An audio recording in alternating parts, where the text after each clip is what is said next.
Jeshi la Marekani limekamilisha mashambulizi ya usiku wa 9 mfululizo dhidi ya Jamhuri ya Kiislamu ya Iran, wakati huu likiendeleza mashambulizi yake katika maeneo ya kusini mwa Jamhuri ya Kiislamu ya Iran.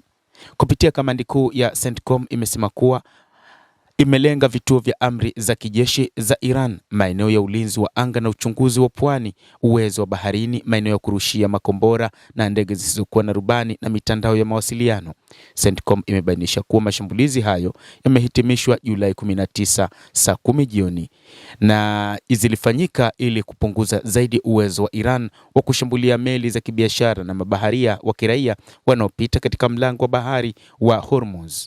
Jeshi la Marekani linawajibisha Iran kwa maelezo ya Amiri Jeshi Mkuu, kwa maana Rais wa Marekani Donald Trump. Taarifa hiyo iliongeza ikibainisha kuwa vikosi vya CENTCOM vinaendelea kuwa macho na makini na hatari na kuwa tayari wakati wote kwa ajili ya mapambano. Mashambulizi ya Marekani yalikumba mji wa kusini magharibi mwa Iran na kusababisha kukatika kwa umeme. Shirika la habari la Iran la Tasnim limeripoti kwamba mashambulizi ya Marekani yalilenga eneo la mji wa Hormuz kusini magharibi mwa Iran, likimnukuu afisa wa eneo hilo. Mashambulizi hayo yamesababisha kukatika kwa umeme katika sehemu za Hormuz, kituo cha utawala cha kaunti ya Dashti ambayo iko kando ya mwambao wa Ghuba ya Iran karibu na lango la bahari la Hormuz. Imekuwa tovuti ya mashambulizi ya awali ya Marekani yenye lengo la kuvuruga uwezo wa jeshi la majini na makombora ya Iran katika eneo hilo. Eneo hilo ni makazi ya mitambo ya kijeshi iliyounganishwa na vikosi vya wanamaji vya jeshi la walinzi wa mapinduzi ya Kiislamu ya Iran. Marekani na Iran zimezidi kushinikiza kuafikiana katika makubaliano ya kumaliza mzozo. Nchi hizo zinazidisha hatua za kijeshi katika jaribio la kushinikiza katika maelewano, kulingana na Michael Mulry, naibu waziri msaidizi wa zamani wa Marekani na wa ulinzi wa Mashariki ya Kati.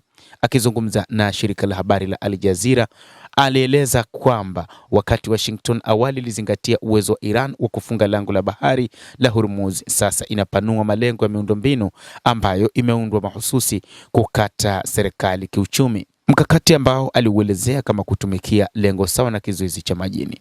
Aliongeza kuwa Marekani inajaribu kufanya kila liwezalo kurudisha serikali kwenye meza ya mazungumzo, na jambo ambalo linakubalika zaidi kwa Marekani. Mulroy alionya kwamba mzozo huo unaonekana kama utaongezeka kwa kiasi kikubwa, akionyesha kwamba mashambulizi ya kukabiliana na Iran yanaweza kusababisha masuala muhimu kwa washirika wetu wa Ghuba. Hata hivyo, akiona kwamba hali katika Mashariki ya Kati inazidi kuongezeka na kuna uwezekano mkubwa mashambulizi makubwa zaidi yakaripotiwa katika miezi ya hivi karibuni. Mtazamaji wa The World News, hayo ndio tuliokuwa nayo, ni kile ambacho kinaonekana wakati huu. Mashambulizi makubwa ya jeshi la Marekani CENTCOM yameendelea kuikumba Iran, huku wa Iran nao wakitajwa bado wanaendelea kulipa kisasi.